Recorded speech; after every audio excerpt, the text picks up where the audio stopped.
Hello folks, Charlie and Westeros here, and as you all know, it's been quite a while since I last posted a video. As often happens when I take these weird long hiatuses, I always have new ideas for videos in my head, and this time is certainly no different. Before I even attempt to start talking about those ideas, however, whether they be GOT related or otherwise, I think it's important that I address the metaphorical elephant in the room that I still haven't really discussed, and that is the ending of the Game of Thrones TV series. There are many reasons why my reviews sort of stopped mid-season almost 2 years ago, just as there are still some lingering mysteries as far as my thoughts for the ending of the entire GOT series go, and so I think this video will be a sort of epitaph to the last season of Game of Thrones. Certainly I might one day make a broad overview of the series as far as my thoughts go from Season 1 to 8, but for now, I will limit myself to talking about Season 8 itself. So, why did I take so long to make this video? There are a few answers to that question, a few which I addressed in my most recent channel updates video, but I think the most truthful answer is that I just wasn't as passionate as I once was about Game of Thrones, both between Season 7 and 8, as well as towards the end of the final season itself. Certainly, I still loved the series going into Season 8, but with a 2-year hiatus between Season 7 and 8 and many major theories already resolved in some manner or another, and with only 6 episodes left to wrap the whole thing up, so to speak, I honestly had trouble envisioning how the showrunners would succeed in truly doing the ending of the series justice. Or at least, it had been something that had lingered in the back of my mind for some time prior to Season 8 premiering. Still, as the beginning of Season 8 drew near at the time, I was getting back into the hype of things, at least little by little. The excitement and the realization that not only a new season, but the final season of Game of Thrones dawned on me, and so as the April 14th air date for Episode 1 slowly approached, I began to embrace the hype. As some of you may recall, the first couple of episodes were pretty much just what I had hoped for. I remember after both of those episodes aired, feeling even more excited as to what might come next, especially once the White Walkers were just about to reach Winterfell. It seemed that, for one brief moment, the excitement I had for Game of Thrones during the early seasons just might return as it had existed before. I remember listening to Pod singing Jenny of Oldstones, and truly embraced that feeling of nostalgia that harkened back to not only the earlier seasons of the show, but also reminded me of the book series itself. In a very real sense, these first 2 episodes of the season were actually fairly strong ones, and it is truly a shame that we tend to forget about how decently well the season itself started off. But like so many of you, little did I know that the awe I felt while watching the first 2 episodes would go out, just like the light did in Episode 3 with the Battle of Winterfell. The week leading up to that episode was undoubtedly the most exciting waiting period I had felt for the season. I remember meeting with friends and each of us building our own lists of who will or who will not die that episode. When the time finally came and the episode commenced, I was certainly kept glued to my seat. Seeing the Dothraki charge towards the horde of the undead, only to see the entirety of the charge vanish into darkness, was truly the single most instance when hype was at its peak. Of course, I was pretty shocked by how easily the Dothraki charge was eliminated, and the ensuing darkness made viewing the episode somewhat difficult, even though I was viewing it on a large projector at my friend's place. And yes, I do think that the show creators had intended that to some degree, but, and without going down a rabbit hole of discussing this single point which has been battered out online for so long after the episode aired, well, there could have been some way for the showrunners to make it a little bit more enjoyable, a la Battle for Helm's Deep in Lord of the Rings. On another point for this episode, and in spite of the short season, I was partially doubtful that the showrunners would resolve the White Walker threat in the north, almost thinking that the Targaryen Stark forces would be forced to retreat south, in spite of the heavy losses. Looking back, the fact that Winterfell is called Winterfell was probably a fairly big indication that the White Walkers would be defeated there.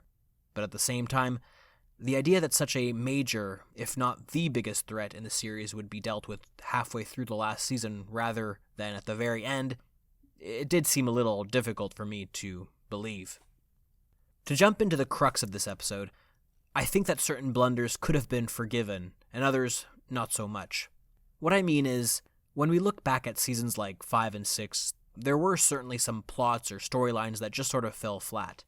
In particular, I'm thinking of the Dornish plot and the Braavosi storyline with Arya. In spite of a number of issues I won't get into here, we were able to overlook those shortcomings specifically because the other character arcs, as well as the overall narrative, did such a great job at carrying the show and keeping it interesting. One of the big moments from Season 6 I remember so fondly is Cersei blowing up the Sept and crowning herself Queen of Westeros. Again, without going into past seasons in too much depth, Cersei's endgame in Season 6 wasn't merely an oh shit moment that many of us didn't see coming, nor was it a plot point used for the sole purpose of shock value.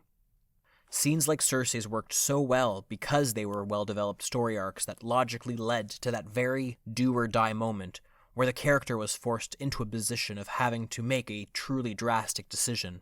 For Cersei, it was either she give up any shred of power and succumb to the Sparrows' control, or rid herself of them in the only way possible, at least from the viewer's point of view.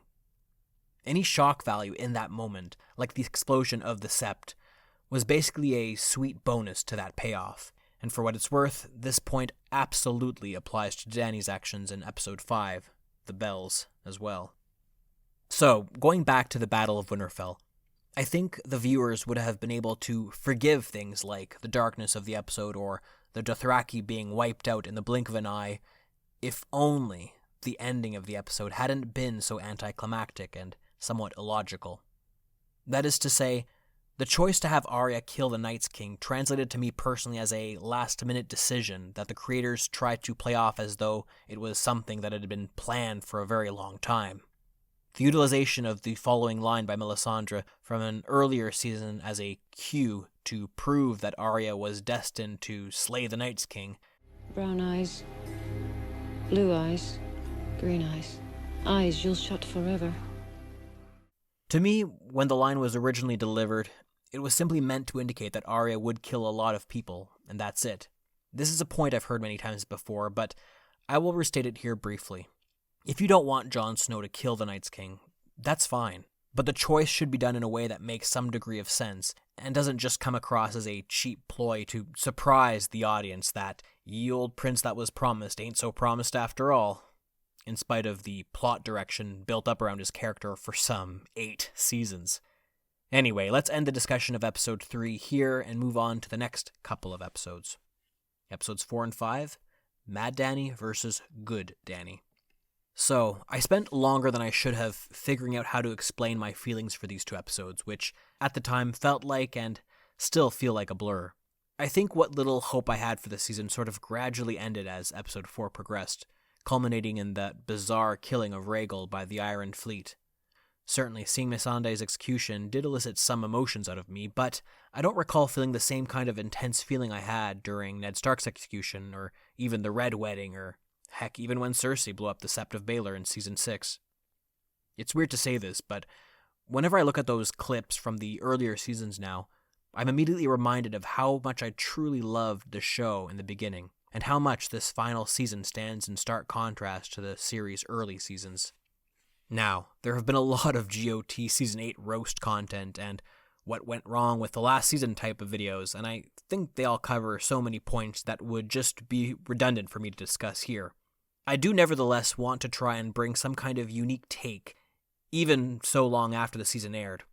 So, after thinking this point over for a crazy long time, I think I finally settled on something that is truly particular to my interest in the show, and that is looking at the last few episodes from the perspective of the anti-Dany and pro-Dany camps, and how the series failed both of those point of views.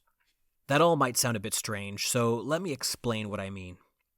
Game of Thrones, prior to the final few seasons, had a wide range of theories and ideas that fans had shared and debated, ranging from R plus L equals J, who wrote the Pink Letter from the books, Clegane Bowl, and so on. One theory that became especially significant during the 3rd to 7th season was whether or not Daenerys would behave like a tyrannical dictator doomed to go mad like her father, or become a figure of hope and change in Westeros. Well, it goes without saying that the TV series makes it quite clear the path Daenerys takes. While I had been one of a number of pro-Good Dany voices on YouTube, and despite what many may think, I was not against the idea of having Daenerys Targaryen go mad, as long as the execution of that story arc was done correctly. Without lumping in everyone who was in the, quote, Mad Dany camp together, I had noticed that many on that side were also dissatisfied with the manner in which her descent into tyranny played out, even though they had correctly predicted her outcome. A lot of the info I got from this perspective was amazingly well expressed on Reddit, so I will share the links to the posts I looked at in the info box below, as well as share on screen. I will touch briefly on book-only content, so I apologize in advance to you show watchers. Going back to Season 4 and 5, if one follows the notion that Dany is meant to embrace fire and blood, her time ruling in Meereen is therefore focused on her journey of trying and struggling to rule with compassion and compromise. In the book series, Dany ends the 5th book by embracing fire and blood, and it appears that her story arc at the start of Book 7 would begin with far greater ruthlessness and violence. Considering the books will likely have fake Aegon character on the throne when she finally goes to Westeros, rather than Cersei, Dany will face up against a likely popular ruler with an ostensibly better claim. Her ruthlessness will get increasingly morally questionable and self-serving, as she is no longer defending the innocent, but an empty crown. A theory like this does hold weight, even in the show to some extent, if you just replace the fake Aegon character with Cersei. Someone in the pro-Dany camp like yours truly would argue that, for the show, this originally fairly well-developed theory just evolved into Dany has always been evil and crazy, rather than she is a moral character, but has a streak of megalomania that will increasingly undermine her morality. Again, I need to borrow the words of the user Shansha, who originally shared this post. They say, theorizers would cherry-pick passages and scenes to suit their argument, and completely ignore the dominant, obvious themes and moments in her arc that contradict this reading. I'm not opposed to the nuanced Mad Queen theories, but the idea that she'd been evil the whole time was patently absurd, and plays directly into the age-old female hysteria tropes. Sure, when a woman is ruthless and ambitious, she must be crazy, right? Indeed, most who disputed the Mad Queen Dany theory prior to Season 8 looked to the incongruent actions she would take vis-a-vis other characters. Up until Season 8, Dany truly hadn't done anything that stood out from those actions of the other main characters. In the same way that Jon Snow executed the Night Watch traitors who murdered him, Daenerys, after giving the Tarlys the chance to lay down their weapons and join the Night's Watch, only executed them when they maintained their unwillingness of accepting her as queen. Perhaps the idea of a dragon killing them is what seems, or is supposed to seem, cruel to us. In my personal opinion, it doesn't particularly seem any better or worse than having your head cut off or being hanged, though I am not opposed to hearing arguments proposing that death by dragon is worse than death by beheading. Certainly one can try to argue that her response was harsh, but it really isn't out of place in the world of Game of Thrones, regardless of how good a character is.